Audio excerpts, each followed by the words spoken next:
there are these leaders that you have raised from your heart of hearts, but were there challenges that you faced, like even from leaders that you have raised? What are some of the most difficult, maybe even bitter challenges that you faced as an entrepreneur? I'm sure a lot of people would love to know. Like, these are the best stories to tell, and how did you overcome them? I would say the most common would be non-performing leaders. That I mean, you're training them, so they're not performing. So what do you do? What do you do? Positional leaders, because yeah. they're not leaders if they're not non-performing, right? Well, yeah, but of course they're not performing in terms of your expectations. Right. I would say so. That's one of the challenges. And what I do usually is just to have an honest conversation with them. What is expected. And of course you come to them also providing options of what to take. Because they may not be a perfect fit for you, but may be a perfect fit elsewhere. So that's one thing. And another issue that probably I faced was issue of trust. So for me, the best way to earn trust is to trust you first. And somehow it's not to say that you should not be too trusting, but at the same time you do trust, but at the same time you have to be careful in setting the right controls, because we're dealing with people, and when dealing with people, a lot of things could get mixed up, and a lot of things could change. So one of the things that I've constantly battled with was usually having people that you trust leave you, or people that you trust eventually doing things that you're not proud of. And it hurts you because you treated them as friends and family, but I mean, these things happen. But of course, you just look at it in a good way. Okay, this is an experience that that teaches me to be more, not controlling or not to be jaded. But it's more of to just open your eyes wider and understand that okay, these are things that could happen to you. So don't be surprised and be prepared. I always tell this to some of my people who are good performers, are leaders in their own right, and have been telling me that, why do you have so many rules? Why do you have so many things that we need to check on ourselves, and the management needs to check on us? And one thing that I always tell them, and I just want to share it with you and with the rest of our listeners, is, and I came from Singapore today, look at the airport. How many checks do they have? Like 99% of people who go to book an airplane ride are civilians who have business or who want to go to touring elsewhere, have vacations for leisure.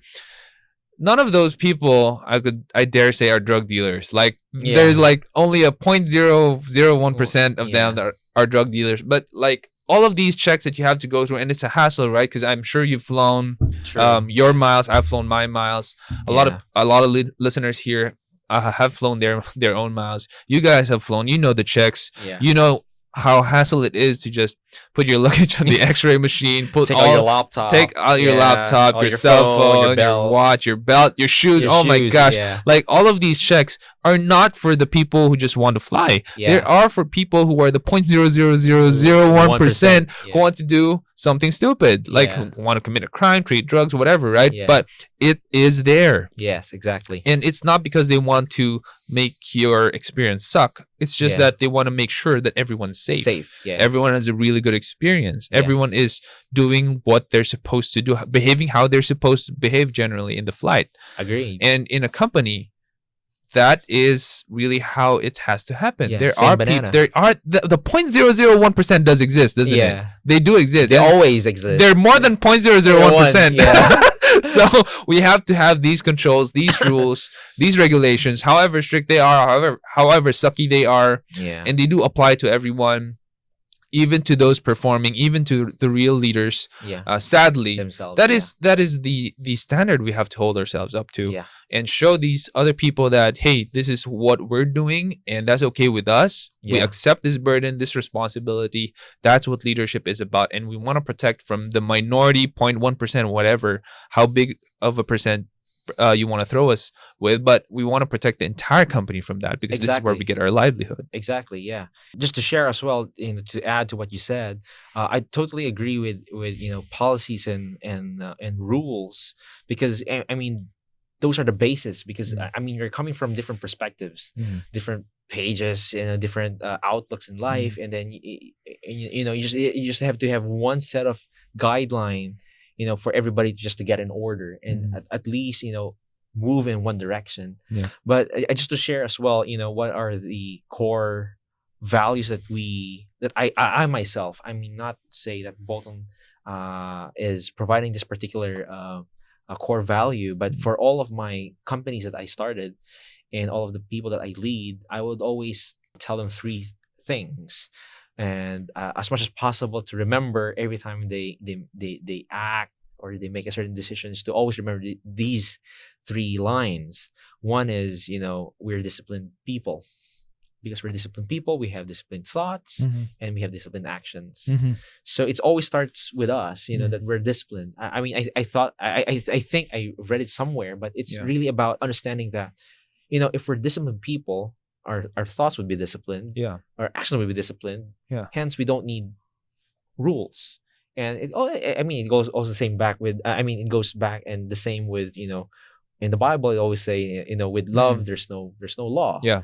And for me, it's, it's really, you said it right. It's just because we're just trying to address the point 001, Yeah. that, we don't want that to happen. Mhm. But at the same time, it's attacking the issue both ways. Yeah. Having the policy, written Yeah. and, made sure that everybody knows. At the same time, when we're building leaders, Yeah. having these three core Mhm. mindsets, embedded in their system, Yeah. helps, to support this particular Yep. rule. I mean, I'm still idealistic about it that, one day there won't be a need for it, but Mhm. I mean, we're here on Earth, so it's gonna Even be an issue. Netflix with their Netflix culture Yeah. has some rules, right? About Exactly. flying business class and stuff. Exactly. So the point 001, even if we're thinking that no, that it's almost non-existent, but 9/11, right? Yeah. They all died. You don't want your business to crash like that, and Yeah. everyone dies. Everyone loses their livelihood. People are crying. People are in crisis. Yeah. Like that's what we're trying to prevent. And even if it is a very, very minor stake or chance that it's gonna happen, and even if we're protecting our hiring process, Yeah. we still want to make sure that it would never happen to our business. Yeah. And you don't want that to happen to your culture as well. Yeah. Yeah.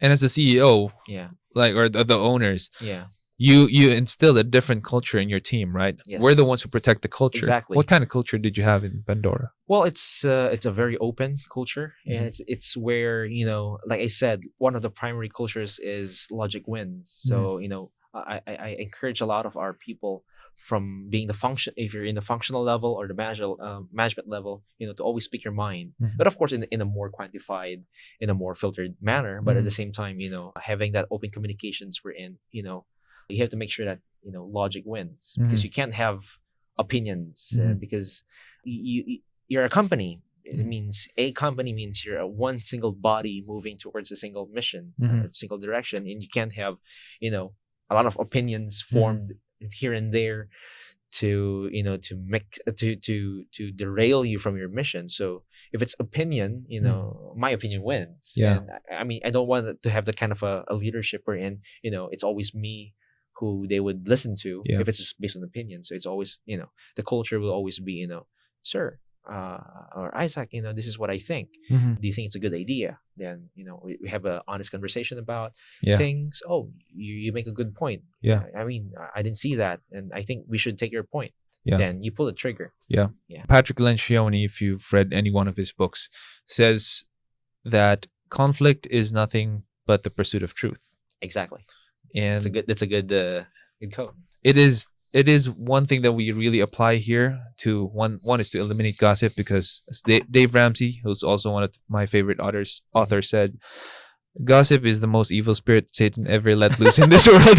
And I believe that's true. It's true. It is the It's opposite true. of unity. It is the antithesis of unity. Yeah. And Chaos in order maker. to in order to prevent gossip, Yeah. you have to have some healthy conflicts, because if you Yes. don't, then that will just come out. means it's gonna come out, it's gonna leak elsewhere, Yeah. in places you don't want it to be leaked out to. Exactly.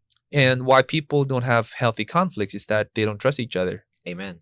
and that's where politics begins. And Exactly. politics just kills Kills. productivity, kills companies Yep. long term.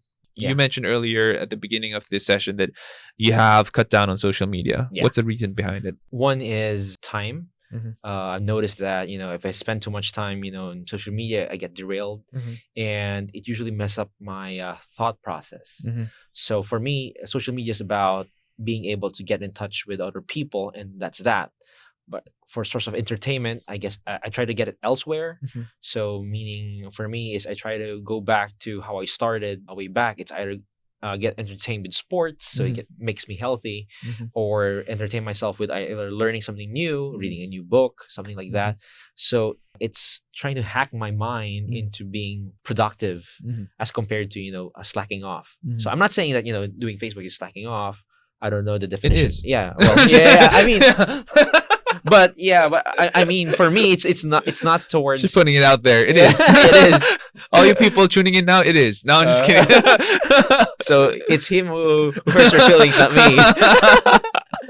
Well, okay, I'll go with you. It is. But anyway, yeah. So for me, it's more about you just want to share ideas. That's nice. You want to entertain, update some things like that. But I don't want it anymore to be a platform wherein you get it. How do I say it? Form a habit. Form a bad habit, Yeah. and at the same time you use it to to distract yourself. Yeah. Okay, Kill time. Not only kill time, but try to make yourself feel good. Mm-hmm. So I try to veer away from that. So I Mhm. use what I do is whatever I wanted to post. It's just because I wanted to Share something. to not only to share. It's like a diary for me now. Yeah. So that's my perspective. Oh, I remember this day. This is what I did. Yeah. And I remember this feeling. Mhm. So this is nice. So Yeah. for me, it's to share that, but Yeah. it's no longer in terms of a lot of motivations. Before it was like, okay, I have to share this because Yeah. you just want to use it properly and Yeah. responsibly, Mhm. not anymore into to the point wherein it's consuming you. Yeah. So I cut down that and tune in to more, I would say, informative platforms, Google News Google News. or books. We're getting older. Yeah, we're getting older. It's difficult, no? What Yeah. influencers are doing. Yeah, I mean, It they have is. to post every so often. yeah, it's tiring. It's tiring. Yeah. And if they don't post, they feel bad about it. They Yeah. they feel like their day's not done. Yeah. So it It's is different. difficult. Yeah, Yeah. I think it's a different calling, different purpose. Yeah. For me, it's different. I think my landscape or my area of effectivity, is elsewhere. So Right. I would say that's the reason why I'm not too much in that space. Mhm. But I'm not the market or the target Mm. market of that. But at the same time, I do feel the same thing. If they don't do this, they feel not productive. Yeah. So I feel it with the other things.